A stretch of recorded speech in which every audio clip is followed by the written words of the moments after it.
Earlier this year, the Yes and Winthrop youth wrote love mail to the Islamic Center of Berkeley. In light of the increased levels of hate mail and threats received by Muslim places of worship and community during and especially after the election, we decided to counter that hate mail with some love mail. We got out colorful paper, a jumbo pack of rainbow Sharpies, and told our Muslim siblings at the Islamic Center of Berkeley that we love them, that we believe that they have a right to a safe and sacred places to worship and gather, and that we affirm their dignity as both U.S. and global citizens. This week, to my surprise, I received a packet of letters addressed to me and the First Church youth. They don't know about this yet. The students and teachers of the Berkeley Masjid Sunday School, which operates out of the Islamic Center, wrote back to us. Here are some selections of what their love mail said. Sarah and Joe wrote, "Thank you for the letters that you sent us.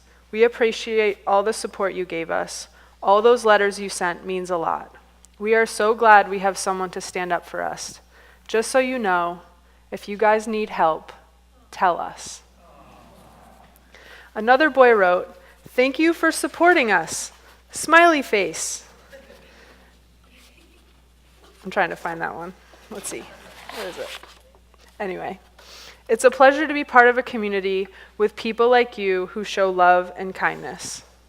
We received pictures of hearts and stars and flowers, princess stickers and bulldozer stickers, and one very inspired illustration of a lightsaber duel between Kylo Ren and Rey, the creator of which wrote, "Thank you for saying these nice things about me. You are awesome." Most poignantly, one young girl wrote, in beautiful pink cursive handwriting, "Thank you for supporting us against the ones who don't understand us." Their teacher, Amra, wrote, "Thank you so much for your loving letters. Your love and support means the world to us, especially in these difficult times. It makes us feel part of a larger, supportive community. We are all stronger together."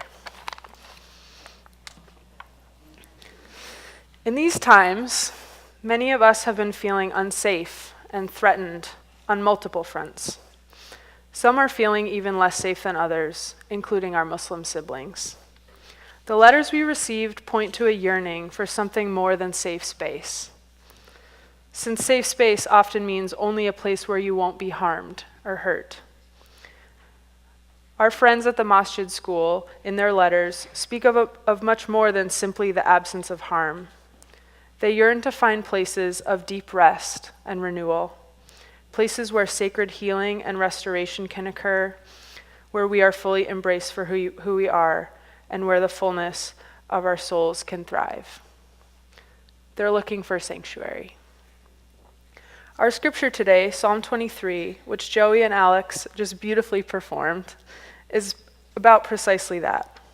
Psalm 23 is about sanctuary, and especially sanctuary in the scariest places. Psalm 23 explains how God created places and experiences of sanctuary for David, the attributed writer of this psalm, and it provides us with a template for how an experience of sanctuary can be created even in the most hostile and menacing of places. This psalm assures us that God is with us always. At its most basic, the experience of sanctuary is that God is with us, and sometimes that is enough. But it is not limited to only God's presence.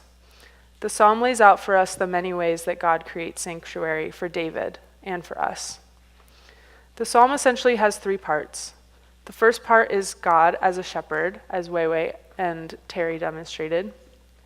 That is a leader who makes sure that all the basic needs of God's people are being met. Healthy and fresh food, clean water, safe and quiet spaces to sleep so that our bodies are renewed, and times when we feel all of our stress slip away and feel embraced by the life that sustains all things. The second part is the heart of the psalm that summarizes the essence of the experience of sanctuary, the presence of God. The line, "You are with me," is in the exact center of the psalm. It's the middle line, and it comes right after, "Though I walk through the valley of the shadow of death, I feel no evil, for you are with me." This assures us that even when we feel absolutely terrified, even when we feel fearful and threatened, God is with us.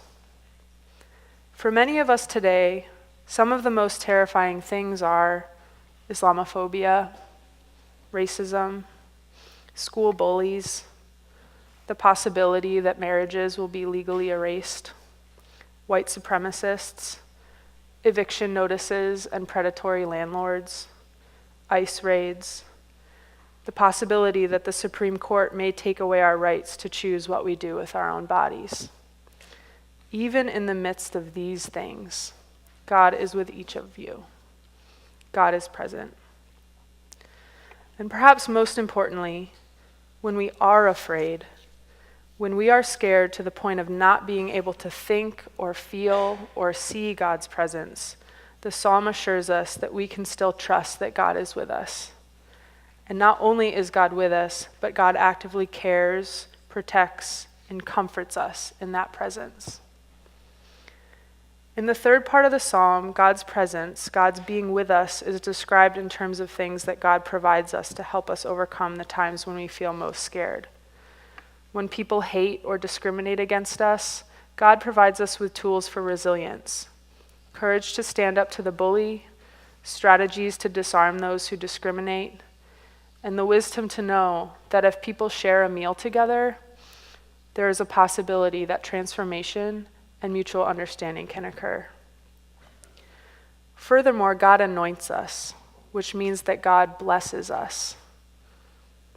This blessing is not a one-time thing. This blessing is ever present. There is more than enough of this blessing.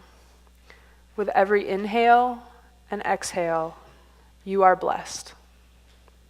We are blessed so abundantly that we are inspired to bless others.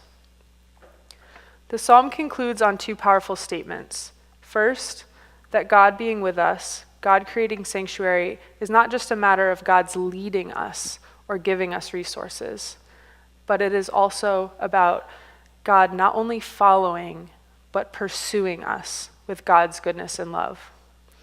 Even when we turn away from God, when we try to hide, God seeks us. Even when you feel like you're too weird to be loved, or if you think you've messed up past the possibility of forgiveness, God's love for you never stops. Just as God is with us, we are with each other. Just as God creates sanctuary for David and for us, we are called to create sanctuary for each other. Just as we are called to participate actively in God's creation, we are also called to participate in creating these places and experiences of sanctuary.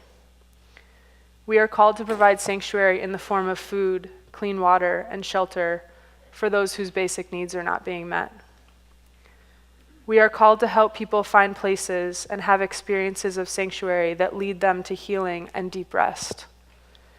We are called to develop our own tools for resilience and to teach those tools to others, especially our young people. Most of all, we are called to be present, to care, to love, to say to another who is hurting, "I am with you." To say to a friend who is in pain, "I am with you." To make sure a stranger who looks like they are suffering knows, "I am with you." To reassure those who are terrified and threatened by the world, "I am with you." We are with you. And along with this presence, we are called to testify and witness to the trust we have that love never leaves us, even when we feel like it has disappeared and is long gone. God's love is leading us, and God's love is pursuing us. I spend most of my days with young people of Berkeley, with at-risk, unhoused, and neurodivergent youth at Youth Spirit Artworks, We just raised some money for YSA last week with the crop walk, which is awesome. And our own Yes and Winthrop youth here at First Church, who are obviously amazing.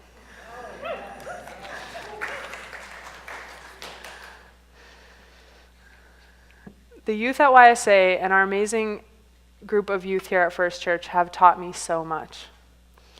I choose to work with young people because I believe in them. And I believe that if youth are given a chance, if they are given sanctuary spaces to recover, learn, fail, challenge themselves, if they're given spaces where they are fully affirmed in their uniqueness and are able to form meaningful relationships with people who care about them, then they can and will thrive and lead beautiful and meaningful lives that change the world. I believe youth and children are our best hope, and not just for the future. I mean right now. Every single child and youth that I've ever worked with has needed sanctuary of one kind or another, regardless of social location, how amazing their parents are. And each of them could always use another person telling them, I see you. I am with you. I believe in you. I affirm you. So, as a community committed to bringing about beloved community, may we turn bathrooms into sanctuaries for our trans and gender nonconforming youth so that they are no longer places of fear, shame, and anxiety. May we tell them, we are with you. May we provide sanctuary for a teenage girl who has experienced street and domestic violence from as early on as she can remember, and who told me that she no longer knows what it is like to feel safe and comfortable in any place. May we tell her, we are with you. May we create sanctuary for our unhoused Berkeley youth, most of whom have aged out of the foster care system, who struggle to survive while living at a shelter that they can only occupy from 8 p.m. to 8 a.m. every day. May we tell them, we are with you.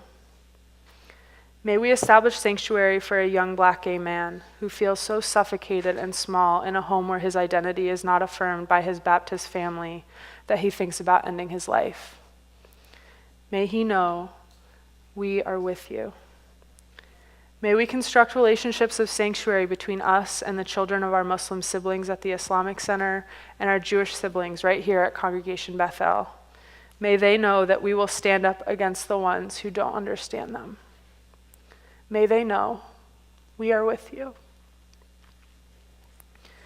May we create places of sanctuary that restore the soul of a young person who is so pressured to succeed in school and 17 different extracurriculars, but doesn't have time to figure out who they are. May this person know we are with you. May we establish sanctuaries for any youth struggling with depression, believing the voices that tell them you are not enough. May they know that they are enough, that they are loved exactly as they are. May we assure them, we are with you. In the greatest of hope, may it be so.